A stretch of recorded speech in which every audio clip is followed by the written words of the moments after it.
नमस्कार दोस्तों, फाइनेंस विभाग में आपका स्वागत है। आज मैं सोच रहा था कि एक नया टॉपिक पे डिस्कस करूं और बहुत ही इंपॉर्टेंट टॉपिक है ई केवाईसी और सी केवाईसी और केवाईसी। ये तीनों को मैं क्लियरली डिफरेंस अभी समझने की कोशिश करें। कुछ फ्रेंड्स और कुछ जो मित्र हैं हमारे, उन्होंने रिक्वेस्ट किया था कि सर आप जो है वीडियो बनाते हैं, लेकिन कुछ ई केवाईसी और सी केवाईसी के बारे में बताइए। देखिए, सी केवाईसी अभी फिनेंशियल अवेयर लोग नहीं हुए, ऑल्दो जो है सी केवाईसी के बारे में बहुत सारे लोगों को नहीं पता है, इसीलिए मैं सोचा कि यूनिक टॉपिक है और इस जो सी केवाईसी के बारे में बताते हैं। देखिए, सी केवाईसी क्या होता है। आपने केवाईसी का नाम सुना होगा, आपने ई केवाईसी का भी नाम सुना होगा। आज आपको मैं बताता हूं कि सी केवाईसी क्या होता है। सी केवाईसी का मतलब होता है कि सेंट्रल नो योर कस्टमर। देखिए, ये इनिशिएटिव गवर्नमेंट ऑफ इंडिया का इनिशिएटिव है और ये इनिशिएटिव जुलाई 2016 में ही आ गया था। तो जब 2016 में ये इनिशिएटिव आया था, उससे लेकर के और आज 2025 चल रहा है, मतलब ये ऑलमोस्ट 9 साल कंप्लीट होने वाला है और फिर भी लोगों में इतने अवेयरनेस नहीं है अपने सी केवाईसी को लेकर के। देखिए, सी केवाईसी क्या होता है। सबसे मैं पहले पर्पस बताने की कोशिश करता हूं कि गवर्नमेंट ने क्यों लॉन्च किया था इसको और क्या पर्पस है। तो जब आप किसी भी फाइनेंशियल इंस्टीट्यूशन जाते हैं, कहीं भी जाते हैं, तो सबसे प्राइम चीज खोजा जाता है आपका केवाईसी, जिसमें आता है आपका पैन कार्ड, आधार कार्ड या जो भी ओबीडी डॉक्यूमेंट है वो आता है। तो गवर्नमेंट ने प्लान किया था कि जब कोई भी फाइनेंशियल इंस्टीट्यूशन के पास वही पैन कार्ड, आधार कार्ड लगना है, तो क्यों नहीं उसको सेंट्रलाइज किया जाए। तो उसी पॉइंट ऑफ व्यू से जो सेंट्रलाइज करने की बात हुआ, तो उसको कहा गया था सी केवाईसी, मतलब सेंट्रल नो योर कस्टमर। इसमें क्या होता है कि जब आप किसी भी फाइनेंशियल इंस्टीट्यूशन में जाते हैं, लेट्स एग्जांपल कि आप कहीं पे गए अकाउंट ओपनिंग करने के लिए, किसी भी ब्रांच में, किसी भी बैंक में, तो जब आप अकाउंट ओपनिंग करते हैं तो वहां पे आपका प्राइमरी इन्वेस्टिगेशन के तहत केवाईसी किया जाता है, जिसमें फिजिकल अपीयरेंस आपको होना पड़ता है और आपको आधार कार्ड, पैन कार्ड या कोई भी ओबीडी देना पड़ता है। तो उसी टाइम क्या होता है कि सी केवाईसी की एक रजिस्ट्रेशन होती है, जिस रजिस्ट्रेशन के अंदर वो 14 डिजिट का एक सेपरेट कोड आ जाता है और वही सेपरेट कोड जो 14 डिजिट का नंबर जब आपको मिल जाएगा सी केवाईसी का, तो किसी भी फाइनेंशियल इंस्टीट्यूशन में जाइए, चाहे आपको अकाउंट ओपनिंग कराना हो, चाहे आपको म्यूचुअल फंड में पैसे डालने के लिए फोलियो बनाना हो, चाहे एसबीआई लाइफ या किसी भी लाइफ बिजनेस के लिए आपको प्रपोजल जनरेट करना हो, तो वहां पर फिर से केवाईसी देने की कोई जरूरत नहीं है। ये भूल जाइए कि आपके पॉकेट में केवाईसी है कि नहीं है, आधार कार्ड साथ में है कि नहीं है।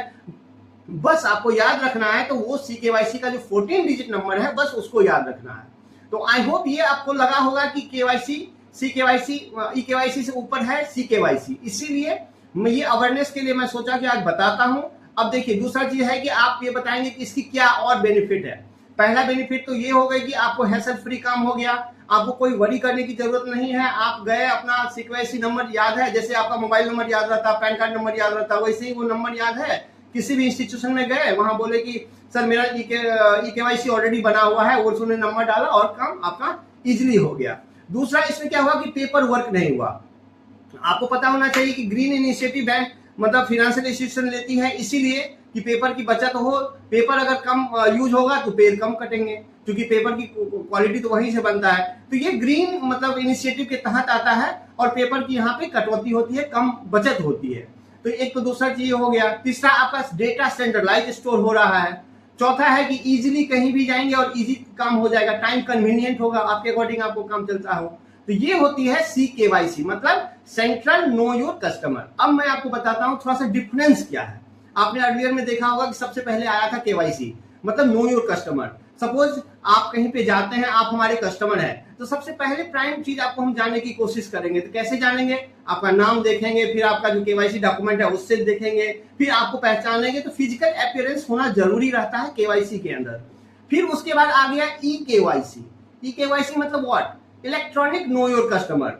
मतलब ये हुआ कि जब आप किसी भी इंस्टीट्यूशन में जाते हैं और आप आधार कार्ड के थ्रू आपका जो है, जब आप फिंगरप्रिंट डालते हैं उस पे बायोमेट्रिक पे, तो वहां से आपकी जो है ई केवाईसी किया जाता है, मतलब आपकी ऑथेंटिसिटी की पता चलता है। लेट्स एग्जांपल कि कहीं बायोमेट्रिक नहीं है, अगर ऑनलाइन कर रहे हैं, तो आपके ओटीपी के थ्रू जो है ई केवाईसी की वेरिफिकेशन हो जाता है। ई केवाईसी भी बहुत इंपॉर्टेंट रहता है, इसीलिए आपके आधार कार्ड में आपका मोबाइल नंबर जुड़ना मस्ट है। इसको ध्यान रखिएगा कि जब आधार कार्ड है तो वही वाला नंबर आप यूज कीजिएगा तो ज्यादा यूजफुल होगा। तीसरा चीज हो गया क्या?